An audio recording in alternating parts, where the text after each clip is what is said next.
अम्मा बाद फ़अऊज़ु बिल्लाहि मिनश्शैतानिर्रजीम बिस्मिल्लाहिर्रहमानिर्रहीम अस्सलातु वस्सलामु अलैका या रसूल अल्लाह व अला आलिका व अस्हाबिका या हबीब अल्लाह अस्सलातु वस्सलामु अलैका या नबी अल्लाह व अला आलिका व अस्हाबिका या नूर अल्लाह नवैतु सुन्नतल इअ्तिकाफ। ज़मा खुगो खुगो मोहतरम इस्लामियों दुरूद शरीफ तासु मोंगा उवे द दे दुरूद शरीफ ढेर शे बरकतुने दी। नुज़तुल मजालिस लिखली दी چې یو سړی مرګ نه بعد خپلو ګاونډیانو په خوب کې چا ولیدو نو تپوس یې ترې وکړو چې ته خو ډېر په ښایسته صورت کې په ښایسته زګي کې دا شرف دا فضیلت تا ته څنګه میلاو شو؟ وایي زه یوه ورځ یوې دیني اجتماع کې شریک شوی یم، لکه دا زمونږ اوس الحمدلله یوه دیني اجتماع ده، شریک شوی یم. په هغه کې یو محدث حدیث بیانونکي ته محدث وایي، هغه یو حدیث شریف بیان کړو. هغه وفرمایل چې روایت دی چې څوک په اوچت آواز سره د شوق له جهته د مینې محبت سره الله محبوب باندې درود شریف وای په دغه سړي جنت واجب وګرځي. بس زه هم په جذبه کې راغمه، په شوق کې راغمه، نو خو په مینې په محبت سره مې الله محبوب صلی الله علیه و آله وسلم باندې درود شریف پیش کړو، نظرانه مې پیش کړه. بس دک عمل ما ته په کار راغی، زه خو الله وبخلمه، خو څومره خلک چې په دې دینی اجتماع کې شریک شوي الله ټولو ته بخښنه نصیب کړله. نبی کی شان میں ہو جس قدر درود پڑھو، محبو پاؤ گے جنت میں گر درود پڑھو، خدا تو بھیجے ہیں صلو وسلمو کا خطاب، تم ایسے بیٹھے ہو کیوں بے خبر درود پڑھو، صلو علی الحبیب صلی اللہ تعالی علی محمد صلی اللہ علیہ وآلہ وسلم. حدیث شریف دے بخاری شریف کے دا حدیث موجود دے، انما الاعمال بالنیات، عملونو ثواب په نیتونو سره دی. چې څومره مثال کے طور پر مونږ چای پخو کنه، چې لږ چینی ور واچوي نو چای لږ خوږوي، چې لږ نوره پسې ورخه کې نو بیا چای نوره هم ښه شي، چې چینی نوره هم ښه کې نو چای نوره هم خوږه شي. دقسې د عمل خوږواله چې دی چې تا ته ثواب په میلاویږي بیا هغه نیت سره تعلق لري. چې څومره دې د نیت خوږواله ور واچول دوره به تا ته ثواب زیات میلاویږي. نو ما عزتمندو راځئ چې ښه ښه نیتونه وکړو، انشاءالله موږ ته به د دې ثوابونه میلاویږي. زه به نیت کوم، تاسو ما پسې انشاءالله وایم. مثلا رضای الهی دې پاره به پوره بیان اورما، علم دین به زده کومه، په ادب سره به کښېنمه. کوشش کوئ بیان کې تاسو په تحیات شکل کې کښېنئ یا یو وخت په ودروئ په بلې باندې ټیک لګوئ، انشاءالله دې سره به تاسو ډېر څه حاصل نصیحت په حاصلومه. نبی پاک صلی الله علیه و آله وسلم نوم مبارک چې راشي نو درود شریف په ویما، صلو علی الحبیب صلی الله تعالی علی محمد صلی الله علیه و آله وسلم. الحمدلله دعوت اسلامی یو مشکبار مدنی ماحول دی، په دې کې همیشه دپاره یو خوشبوی خوروي او یو پیغام دنیا ته رسول وي. مخکې ورځو کې شیخ طریقت امیر اهل سنت په ایرپورټ کې و، بس ټایم یې ورسره په کاغذ باندې ولیکل چې زه دا غواړم چې زمونږ هر سني، هر دعوت اسلامي وال، هر مسلمان په کور باندې یا په خپل ګاډي باندې ولیکي دعوت اسلامي زنده باد. نو بس دا یو تحریر یې ولیکلو او سوشل میډیا ته ورکړو، بس په لږ شانته وخت کې د دنیا ګوټ ګوټ ته ورسېدو. او الحمدلله عملی طور باندې عاشقانو په خپلو ګاډو باندې د کور په دروازو باندې دعوت اسلامی زنده‌باد نعرې شروع شوې الحمدلله خلکو ولیکلو. نو شیخ طریقت امیر اهل سنت 12 کارونو کې یو اهم ترین کار دعوت اسلامی 12 کارونه دي چې دې په ذریعه سره په امت کې نیکی خوروي. په هغې کې په واړو کې یو اهم ترین کار چې دی دینی کار هغه آغاز امیر اهل سنت شیخ طریقت نن نه 42 کاله مخکې په کراچۍ کې سولجر بازار ګلستان شفیع کاړوي کراچۍ کې په مسجد حبیب کې گلزار حبیب کې اجتماع آغاز وکړلو. نن 42 کاله مخکې الله تبارک و تعالی دې دک شانتي اجتماع شروع کړه. دې اجتماع ته الله داسې برکت ورکړو چې الحمدلله اوس په ملک کې له ملک نه بهر په ښارونو کې په علاقو کې دا افتاواره اجتماع د دعوت اسلامي روانه وي. ګوره مخکې د دې شي د سنیانو مسلمانو دا شی نو. الحمدلله نن دنیا ګوټ ته دعوت اسلامي دا اجتماع رسېدلی ده. شیخ طریقت امیر اهل سنت یو اعلان وکړلو چې موږ دعوت اسلامي وال به له 14 دسمبر نه تر 14 جنوري پورې موږ به افتاوار اجتماع مناو کوو. د دې به موږ یو خصوصي لکه یو واده چې را رواني که نه خلک تیاري ورته کوي دا به زمونږ دا یوه میاشت د دې لپاره به موږ خصوصي تیاري وي لپاره د دې چې زمونږ دا اجتماع مضبوطه شي او د دې کوم دینی او دنیاوي فایدې دا خلکو ته حاصل شي. نو نن الحمدلله دې په سلسله کې مونږ راغونډ شوي دقسې اجتماعات کولو برکات څه دي فایدې یې څه دي. ډېر خلک وایي که نه یاره اجتماع کېږي چې فرض واجب خو نه ده چې زه به شرکت پکې کوم نه فرض دی نه واجب دی اجتماع کول خو د دې خپل برکتونه دي د دې ثوابونه دي. اجتماع څه ته وایي چې خلک راغونډ کړي او هغوی ته قال الله قال رسول بیان کړي دې ته اجتماع وایي. دعوت اسلامي هر زیارت یعنی جمعې په شپې باندې دا اجتماع کوي. راشئ تاسو واورئ حدیث پاک مشهور کتاب بخاری شریف کی روایت تے کہ مسجد نبوی شریف دے نبی علیہ السلام مبارک مقام اخطب الانبیاء پا نبیانو کے لواڑو نغٹ خطیب امام الانبیاء رسول خدا احمد مجتبی محمد مصطفیٰ صلی اللہ علیہ وآلہ وسلم با تشریف فرماؤ او دا حلقی پا صورت کے ذکر بکے دو احادیث پا بیان دو اللہ محبوب پا بیان اول او قرآن پاک پہ تلاوتون کول صحابہ کرام با آیتون تپوسون کول. شاعر فرمائے ایک سمت علی ایک سمت عمر صدیق ادھر عثمان ادھر ان جگمگ تاروں میں مہتاب کا عالم کیا ہوگا. یعنی آب سنگ یو کیفیت وی چھ اللہ محبوب خطاب کوي او دا ستوري تیرا غونډ وي صحابه کرام او د الله محبوب واز او نصیحت اوري څومره یو پرکیف نظاره به وي. الله دې موږ ته په جنت کې نصیب کړي. خیر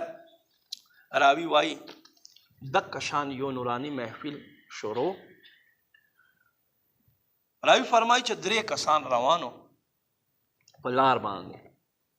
نو د 3 واړو دقه نوراني محفل وکتلو. نو پخوا خو دیوارونه او دا کیسې میسې به نه وې جماعتو ته ټالې وهل او دا نن سبا خو دشمن هم زیات شوي دي. نو الله کور حفاظت لپاره موږ ټالې وهو دا دې لجاته نه چې مسلمان خراب دي. مسلمانو په لباس کې مسلمان راځي او سړي ته نقصان ورکوي. بهرحال دا 3 کسان په لار باندې روان دي سیو کتلو چې د الله محبوب یوه اجتماع جوړه کړې ده خلک راغونډ شوي دي. په دې 3 کې دا 2 کسان راغ د محفل ته او یو کس چې هغه رانغی واپس شو. چې واپس شو په دې 2 کسانو کې هم دا یو کس راغی مخکې کېناستو او دا بل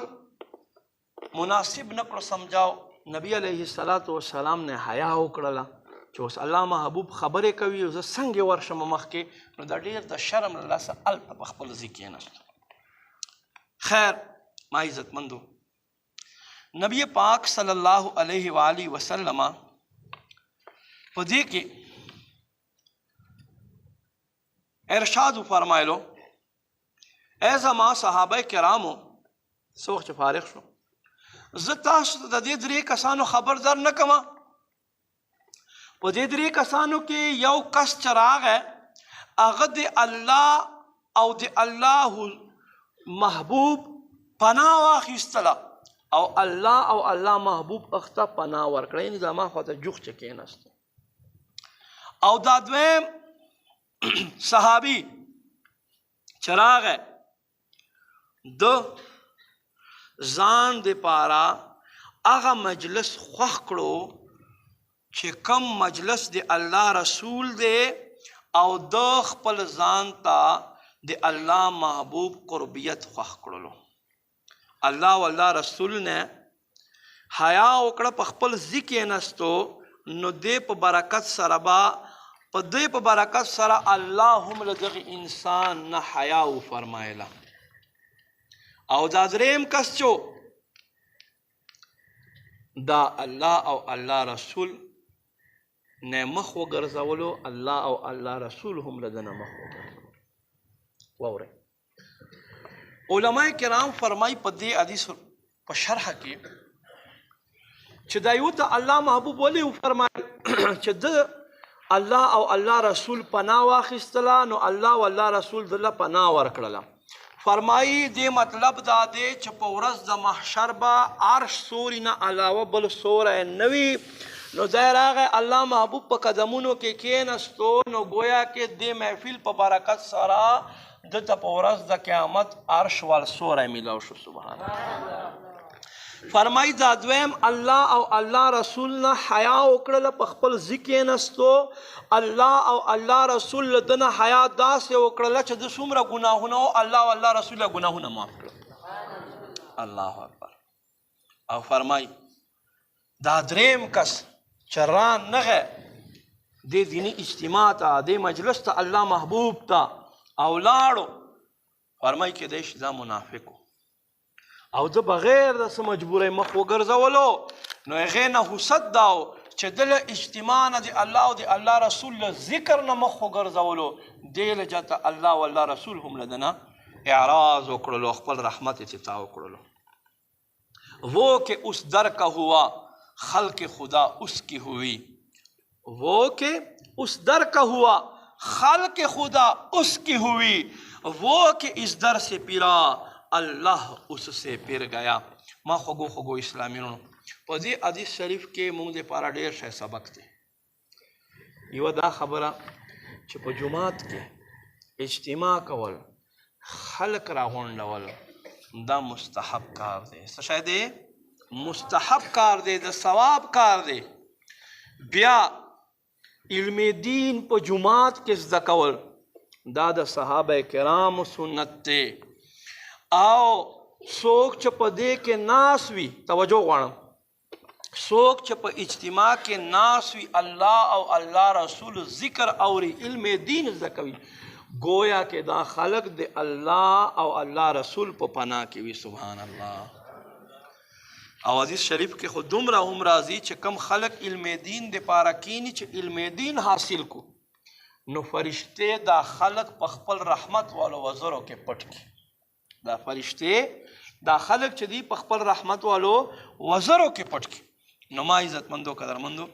دینه یو دا هم سبق میلاو شو چې چیرته مونږ ووینو چې مخې ته ځای خالی دی بیا د راشو مونږ د مخې ته کینو چې خالی ځای مونږ ډک کو او مقصد دا نه چې خلق رستو ناس وي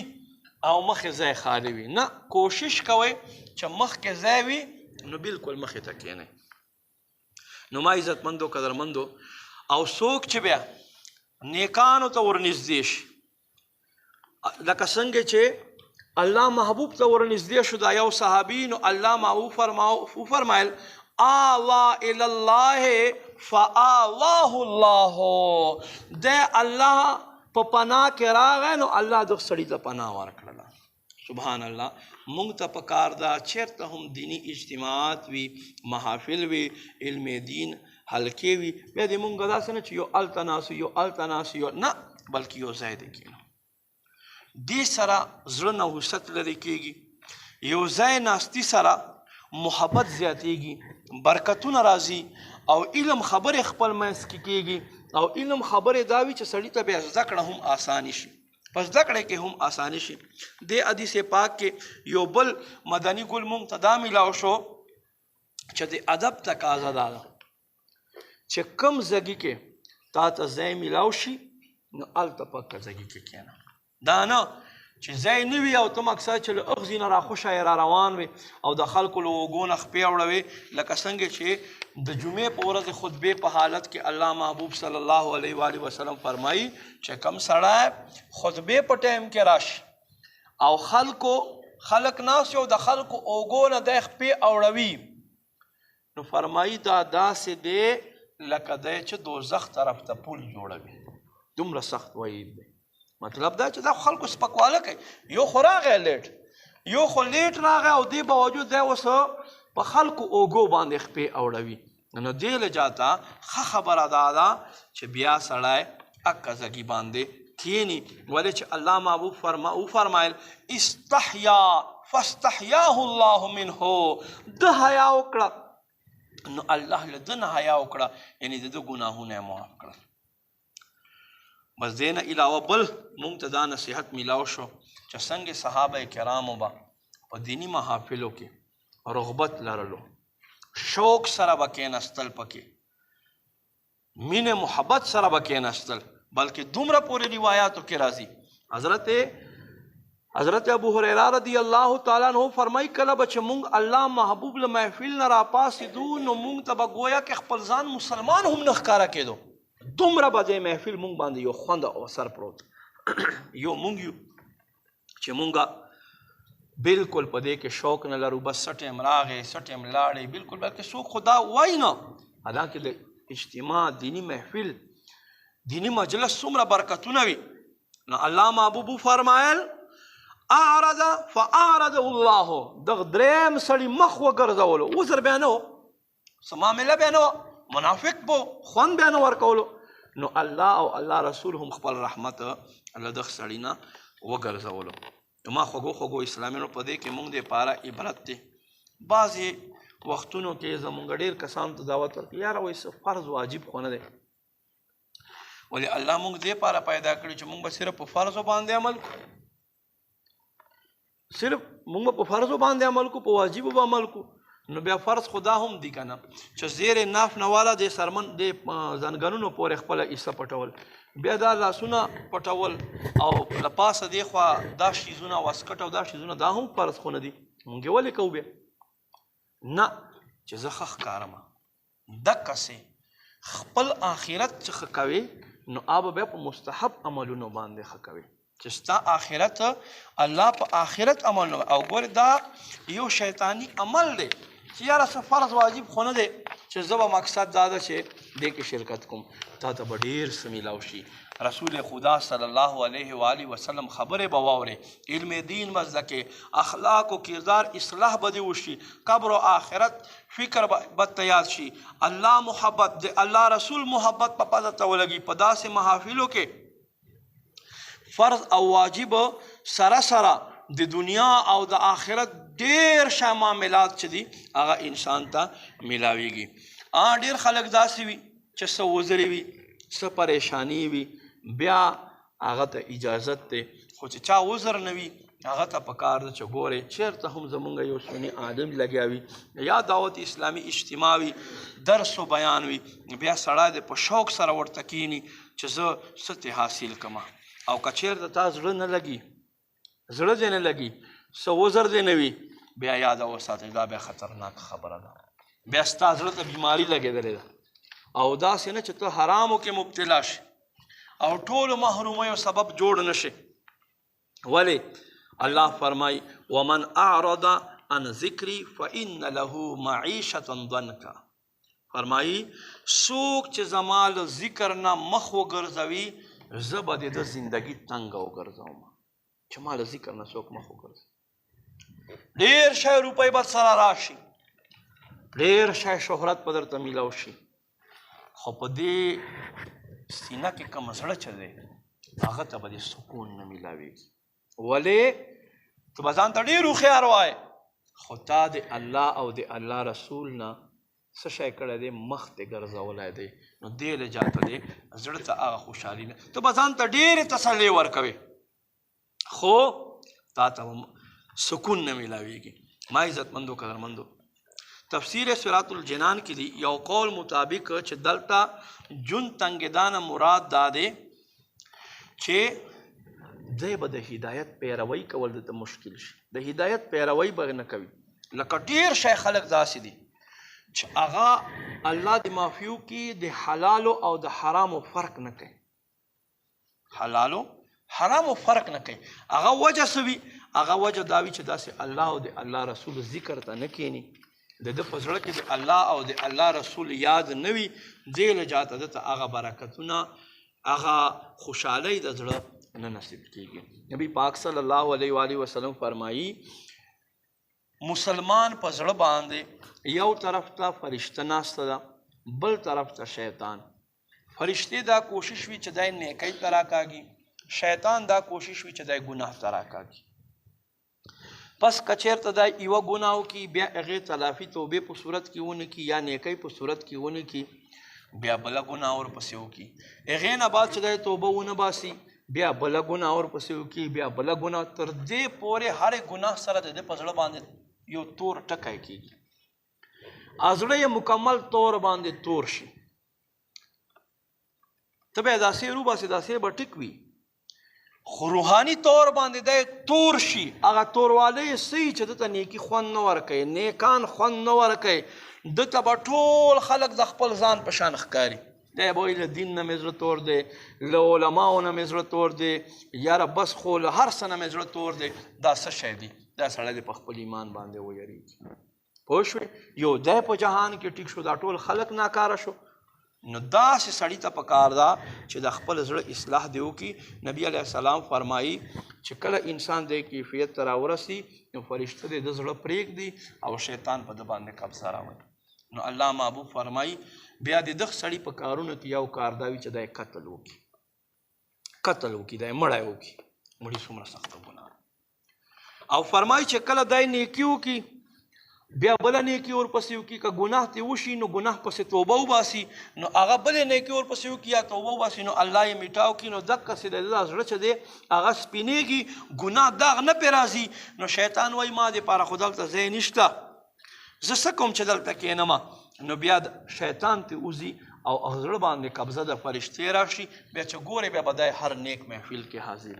هر نیک محفل ته به دی رسېدلی چې ګورې دی به نیکانو خواته ناسي یاره بس ماته د نیکانو مجلس خوند راکوي دا څه شی چې د ده په زړه باندې فرشته حکومت کوي او هغه فرشته بیا دی څه ته راکاږي دی نیکي ته راکاږي. زما خوږو اسلامینو تذکیر یعنی واعظ و نصیحت کول شریعت ته مطلوب دی. قرآن پاک کې چې کوم بنیادی عنوانات دي په دې کې بنیادی عنواناتو کې د قرآن پاک په موضوعاتو کې د قرآن پاک په لیکچرونو کې دیخوا ګوره یو لیکچر یو عنوان چې دی هغه انبیاء کرام علیهم السلام خپل قومونو ته پند و نصیحت کول دی او دې سره په زړونو کې انقلاب پیدا کېږي دې سره انسانانو زړونه بدلیږي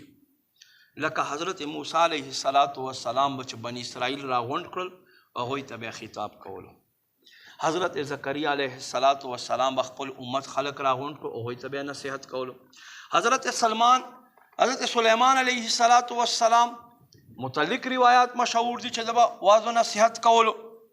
او حضرت داود علیه السلام متعلق روایات مشهور دي حضرت داود علیه السلام به چې قرآن تلاوت کولو واعظ نصیحت پې کولو دومره ډېر بیا وجړل چې د ده په مجلس کې به د سره خلکو داسې جړا کوله چې په هغې اجتماع کې په هغه واعظ و نصیحت کې به ډېرو خلکو د حضرت داود علیه السلام په مجلس کې داسې یره راغه ورباندې چې په دې کې بیا روح له بدن نه ووتلو الله اکبر به څنګه نصیحتونه نو ما عزتمندو قدرمندو انسان کې الله رب کریم زړه ایښودی دی او دا زړه اله زړه دی اله انسان وي چې څه وخت دی نیکی کوي چې څه وخت دی نیکي نه کوي بیا دی ګناهو باندې دلیر شي او خپل آخرت دا انسان برباد کړي. جی ها واورئ د دې اجتماعاتو داسې راغونډېدل دا د الله رب کریم مونږ ته طریقه خیرې ده. قرآن مجید کې الله رب کریم فرمای قال یا آدم انبئهم باسمائهم فرشته الله راغونډې کړې آدم علیه السلام یې ودرولو آدم علیه السلام دې فرشتو ته د دې شیزونو نومونه وښایه. الله فرمای فلما انبأهم باسمائهم حضرت آدم علیه السلام له ازل نه تر ابده پورې چې څه به په دنیا باندې کېدل څه په اسمانونو کې پراته وو څومره خزانې څومره د هغه شیزونه د دې ټولو شیزونو نومونه آدم علیه السلام فرشتو ته په دې مجلس کې وښایه. قال الم اقل لكم انی اعلم غیب السماوات والارض الله ورته وفرمیل ای فرشتو تاسو ته پته نشته تاسو ته ما وینا چې زه ښه علم لرم په پټ شیزونو د آسمانونو او د ځمکو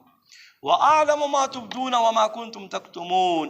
او زه ښه علم لرم په هغه څه باندې چې تاسو یې ښایې او هغه څه باندې چې تاسو یې پټوئ. الله رب کریم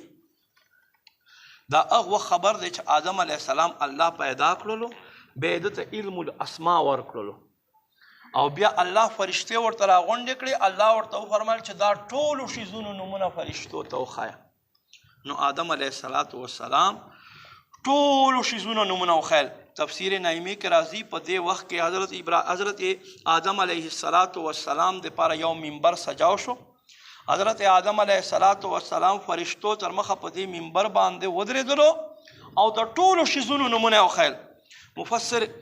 مفسر قرآن حضرت حکیم الامت مفتی احمد یار خان نعیمی رحمت الله فرمایي چې دې نه معلومه شوه چې دا مجلس وعظ یعنی دا هغه با برکت اجتماع وه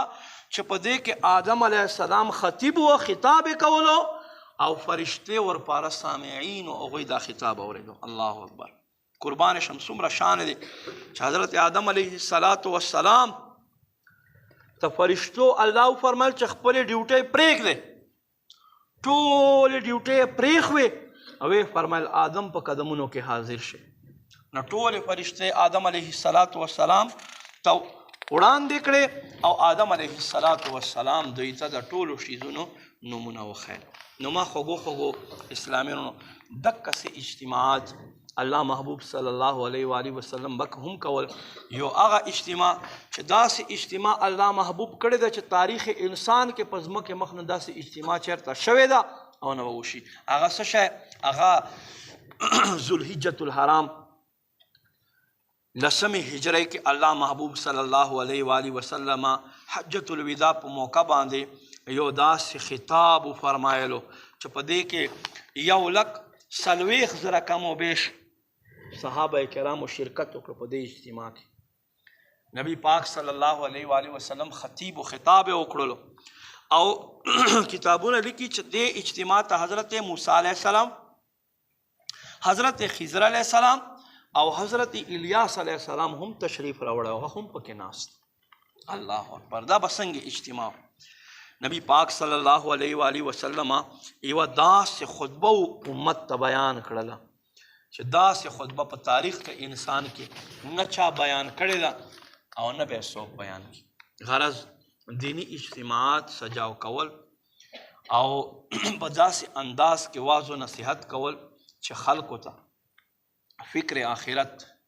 خوف خدا قبر و حشر او دین علاوه نور اصلاحی معلومات وشي نو ما عزتمندو دې سره انسان ایمان چې دی ښایسته کیږي دې سره عبادات او شوق پیدا کیږي او د دې ډېر شی فضایل دي لکه الترغیب والترهیب کې حدیث شریف موجود دی. نبی پاک صلی الله علیه و آله وسلم فرمایي زه تاسو ته داسې خلکو خبردار نه کما چې نه خدا خلق انبیا دي نه خدا خلق شهیدان دي خو په ورځ د قیامت په د دوی مخونه د نور په شان پړکېږي. انبیا شهدای چې وویني هغه چې دوی وویني نو هغه به هم ورته خوشحاله سي چې دا کم خلق دي چې الله دومره قرب دوی ته عطا کړلو، دومره مقام او منزلت دوی ته عطا کړلو. عرض به که یا ربه صحابه کرام عرض کو یا رسول الله صلی الله علیه وسلم دا به کم خلق وی فرمایل دا به مختلفو قبیلو سره، مختلفو قومو سره، مختلفو کلو علاقو سره تعلق لرونکي وي. خدای با د الله یاد په بنیاد کې راغونډ شوي، لکه څنګه چې اوس مونږ دلته راغونډ شوي، بل څه مقصد مو نشته. صرف اور صرف مقصد زمونږ څه شی دی چې مونږ دلته کینو او د الله او د الله رسول یو څو خبرې واورو، واعظ و نصیحت واورو. نو ما عزتمندو قدرمندو وی فرمایل دوی به په دنیا کې خپل منځ کې پاکیزه خبرې کولې، نو الله هم دوی داسې خوښ کړل لکه څنګه چې یو کجورې خوړونکی په کجورو کې لګیا وي، ګوتې وهي او روغې کجورې پکې را اوچتوي، دقسې الله رب کریم دوی هم په کل بندگانو کې خوښ وګرځول. صلو علی الحبیب صلی الله تعالی. صحابی رسول اللہ عبداللہ ابن عباس رضی اللہ تعالی عنہما فرمائی یو ځل نبی پاک صلی اللہ علیہ وآلہ وسلم حضرت عبداللہ ابن رواحہ رضی اللہ تعالی عنہ سره تیر شو. په دې وخت کې حضرت عبداللہ ابن رواحہ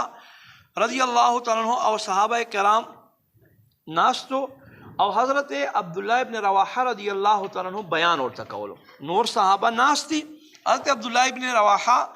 رضی اللہ تعالی عنہ بیان ورته کوي. نبی پاک صلی الله علیه و آله وسلم چې وکتلو ډیر زیات خوشاله شو او یې فرمایل په تاسو کې چې څوک دغه شانتې لښکر جوړ کړي، دغه شانتې مجلس جوړ کړي، ګروه جوړ کړي، نو الله رب کریم خو دومره په تعداد سره د فرشتو یو جماعت جوړ کړي، هغه هم ورسره کېنوي. سبحان الله.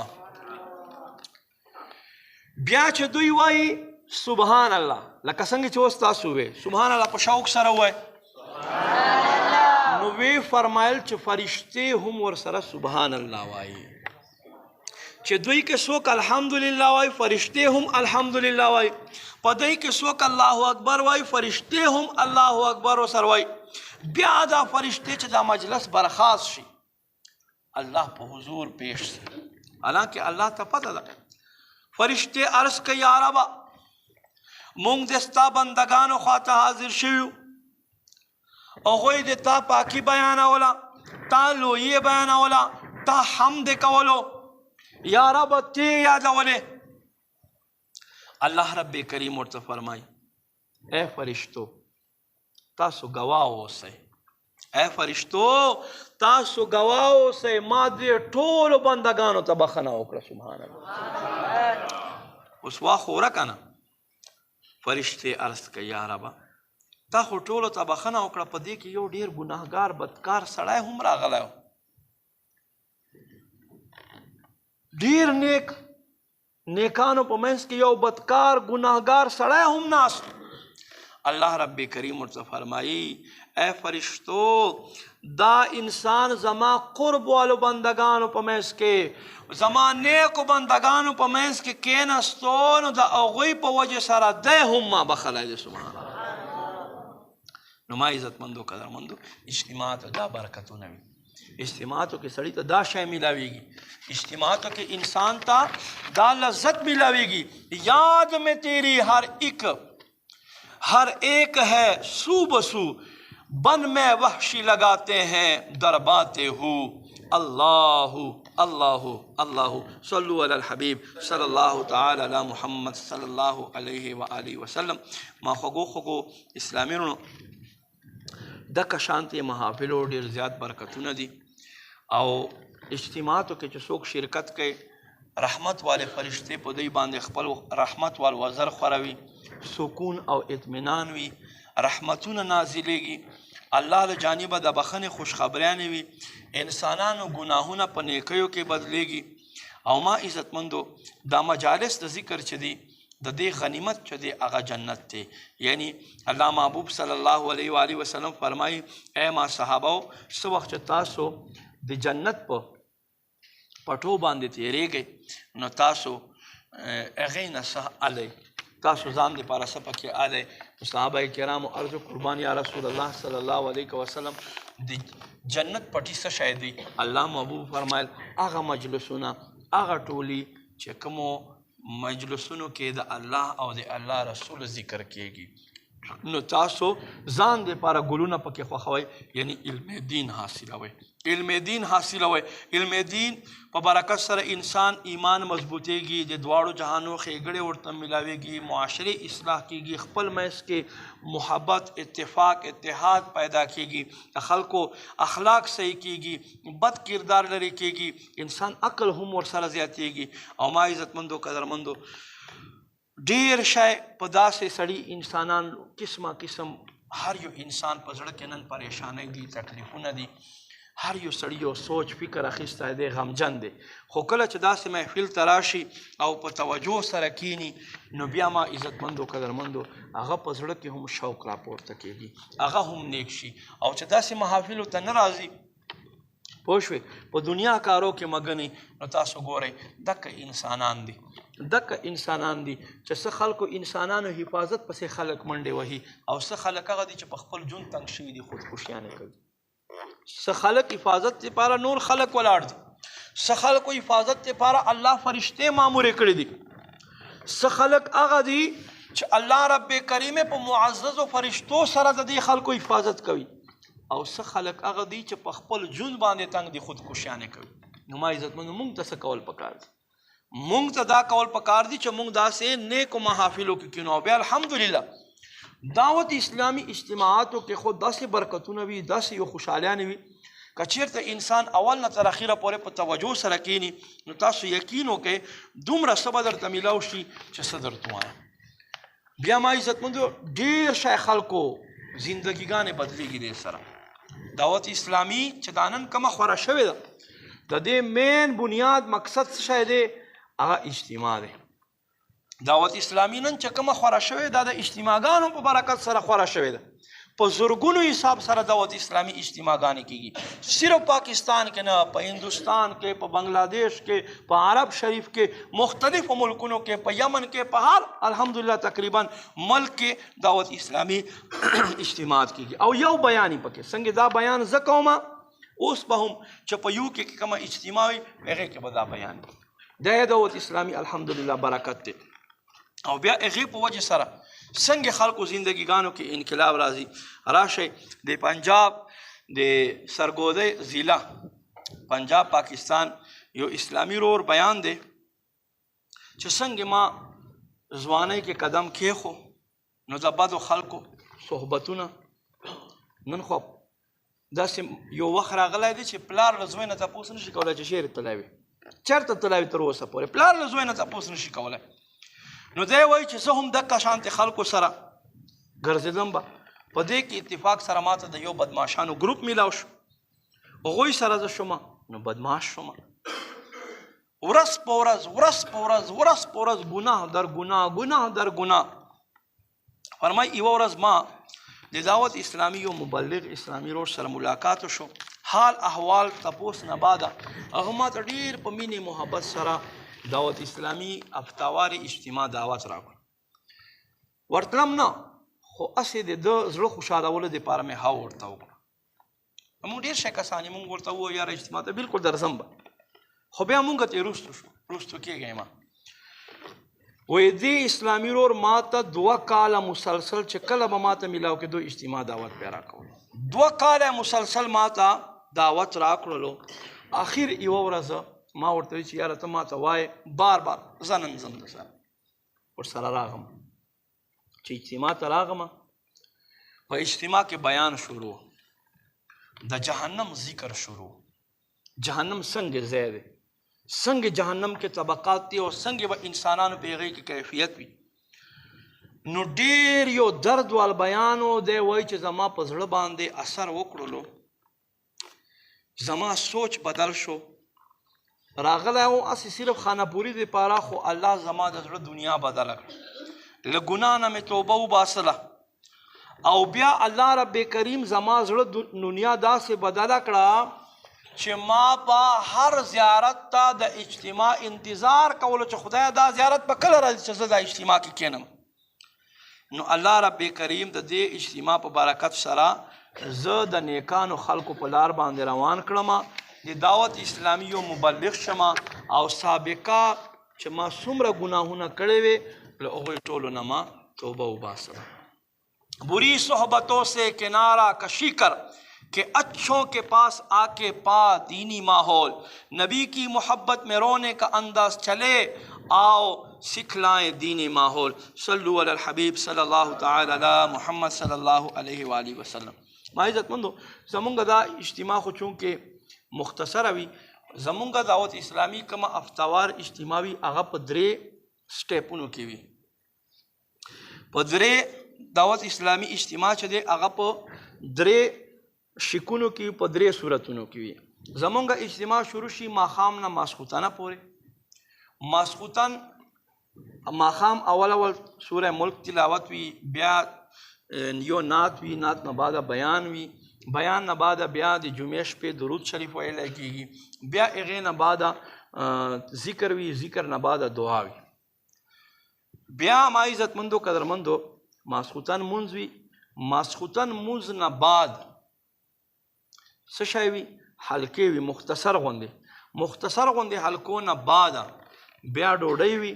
هغې نه بعد بیا اسلامیانو دپاره وقفه آرام وي. بیا تهجدو ته پاڅېدل وي. تهجدو ته چې پاڅېدی بیا به سحر اذانه پورې داسې ناستې، سحر اذان نه بعد صدای مدینه وي، خلک مونځ ته پاڅول وي. هغې نه بعد جمع سره مونځ، جمع مونځ نه بعد بیا د قرآن پاک ترجمه تفسیر بیانېږي. هغې نه بعد بیا خپل اوراد دي، شجره قادریه تاریه هغه وي. هغې نه بعد بیا شجره ویلی کېږي. هغې نه بعد بیا دعا وي. هغې نه بعد اشراق او چاشت وي، او اشراق او چاشت نه بعد درود و سلام وي. هغې نه بعد بیا اسلامیونو نه رخصتېږي. نو دا زمونږ اجتماع په 3 صورتونو کې وي. یو ماښام نه ماسخوتنه پورې، بیا ماسخوتن نه سحره پورې، بیا سحر نه اشراق او چاشت پورې. نو دا زمونږ اجتماع طریقه کار وي. ما عزتمندو قدرمندو اوس راشئ واورئ چې مونږ دلته اجتماع ته راغو. نو په دې کې اول مونږ ته ماښام ماسخوتن د سحر مونځ سره جمع سره کولو موقع میلاویږي. نو راشئ واورئ. بیا هغې نه بعد اشراق او چاشت پورې جماعت کې ناستی وي. نن افسوس خبر دا ده چې زمونږ په جماعتونو کې سهار جمع نه بعد جماعت ته ټاله ووهلی شي، بس چوټي شوه. زی صاحبه خو ګورې دا یاد وساتئ، یو ځل بی بي فاطمه رضی الله تعالی عنها سهار مونځ پسې وده شوی، نبی علیه الصلاة والسلام خفګان کړلو. وی په داسې وخت کې نه دی وده کېدل پکار چې په کوم وخت کې د انسان رزق راښکته کېږي له اسمان نه دنیا ته. مونږ ټول په الټه پراته یو. نبی علیه السلام فرمایي بیزیه ساتئ، په دې کې برکت دی. ولې برکت دی؟ چې دوی سحر په وخت کې ویښې وي الله ذکر کوي. فرمایي سپی کور کې مه ساتئ. ولې مه ساتئ؟ چې دی سحر په وخت کې وده وي، پوه شوې، او سحر په وخت کې الله رحمتونه او برکتونه په بندګانو نازلېږي. نو دی وده دی، نو بیا سلسله بند شي. په هر حال ما عزتمندو قدرمندو څوک چې حدیث شریف کې راځي سحر مونځ په جمع سره وکړي او بیا سحر مونځ نه بعد ناست وي تر دې پورې چې لمر راوخیږي د اشراق او چاشت وخت شي، نو دغ سړي ته الله محبوب فرمایي الله به درته په جنت الفردوس کې 80 درجې عطا کوي. ګوره دا حدیث په تاسو تر نن پورې نه وي اورېدلی. دا اجتماع په برکت سره تاسو واورېدو. څوک چې سهار مونځ په جمع سره وکړي، په جمع سره،